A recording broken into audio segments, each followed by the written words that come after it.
अस्सलाम वालेकुम अज़ीज़ तलबा। पिछले दो लेक्चर्स में हमने शेयर एंड शेयर कैपिटल और कंपनी के फॉर्मेशन की बात की। पहले लेक्चर में हमने देखा कि हम कितने लोगों को शेयर इशू करते हैं।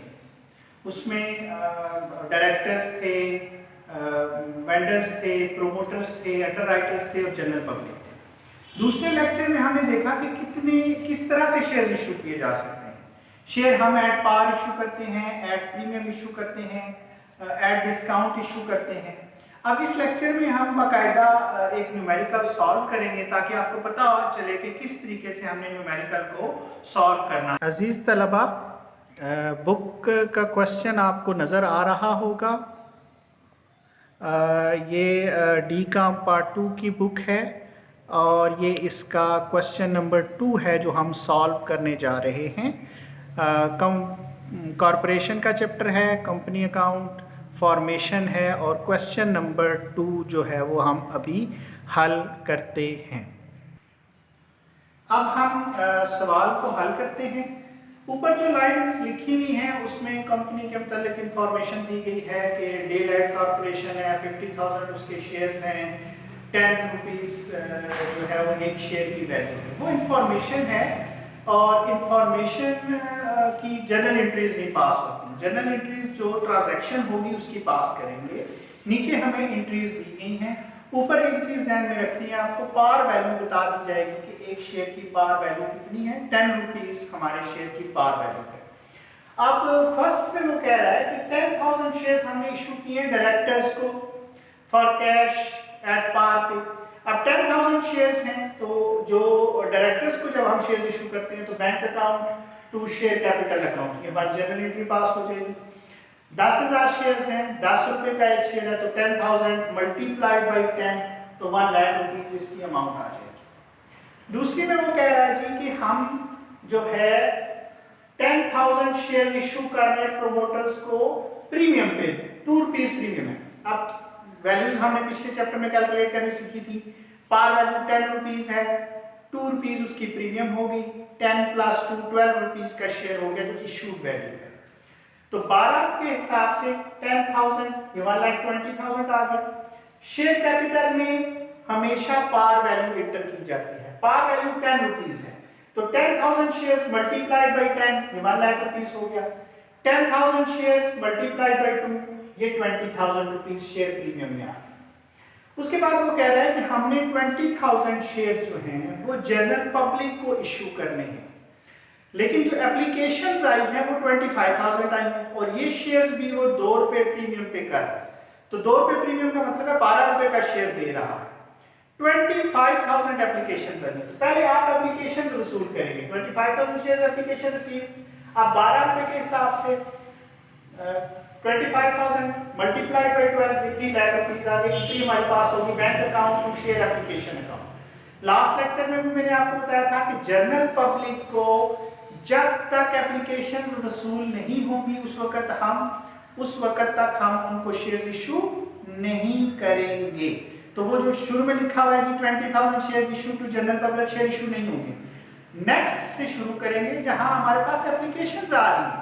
जो 25,000 शेयर एप्लीकेशन वसूल हुई है पहली एंट्री एप्लीकेशंस की होगी। अब हम शेयर 20,000 इशू करेंगे। 20,000 शेयर्स हम इशू कर देंगे। पार वैल्यू 10 रुपीज है तो 20,000 मल्टीप्लाइड बाई 10 2 लाख रुपीज।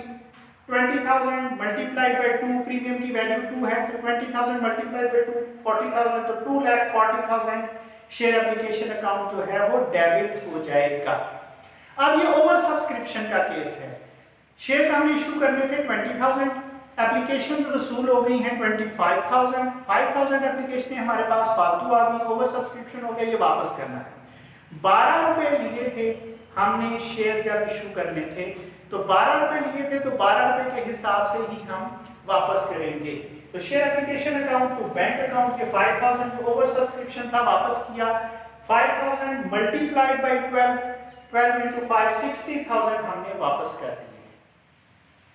इसके बाद हमने नेक्स्ट जो है उसमें 13,500 की मशीनरी परचेज की। तो पहले एंट्री पास होगी मशीनरी 13,500 की।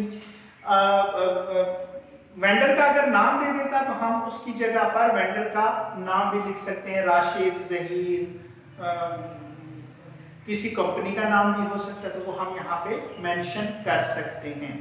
फिर इसको हमने शेयर्स इशू की, मशीनरी 13,000 की खरीदी है, 13,500 की, शेयर हम 1500 इशू कर रहे हैं, 1500 शेयर्स इशू कर रहे हैं, तो 1500 यहाँ पे जो है वो हम शेयर्स इशू कर रहे हैं, तो मल्टीप्लाइड बाई 10, 15,000।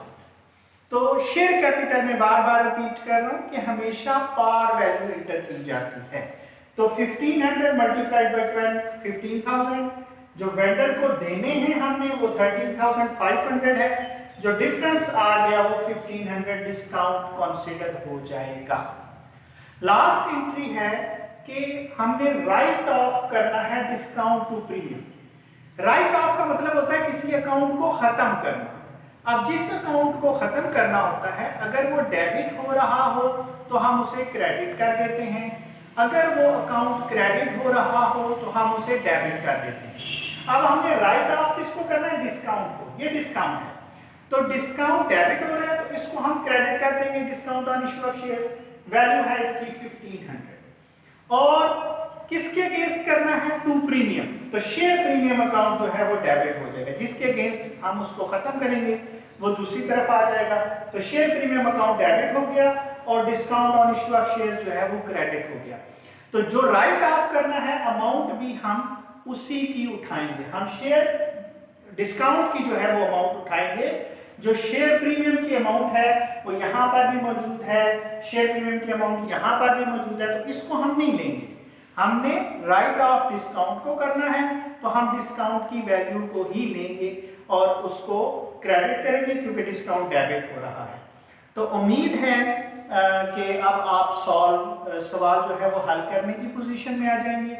इस न्यूमेरिकल के अंदर हमने शेयर पार पे भी इशू किए हैं, हमने शेयर डिस्काउंट पे भी इशू किए हैं, हमने शेयर प्रीमियम पे भी इशू किए हैं, और साथ ही साथ इसमें हमने शेयर प्रमोटर्स को भी इशू किए हैं, डायरेक्टर्स को भी इशू किए हैं, वेंडर को भी इशू किए हैं, जनरल पब्लिक को भी इशू किए हैं। तो इसलिए एक पूरी कॉम्प्रीहेंसिव किस्म की जो है सॉल्यूशन था, सवाल था जो हमने सॉल्व किया है।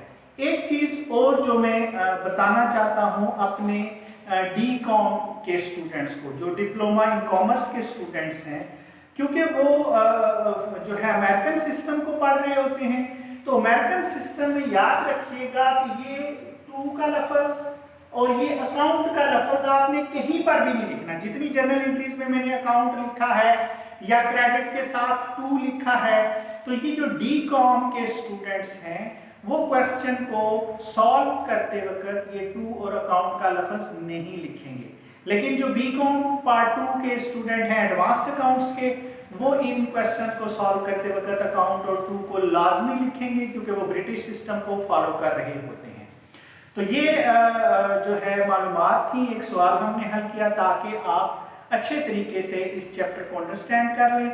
अब इस चैप्टर के हवाले से कोई भी सवाल आपने पूछना है तो आप मुझे कमेंट्स कर सकते हैं।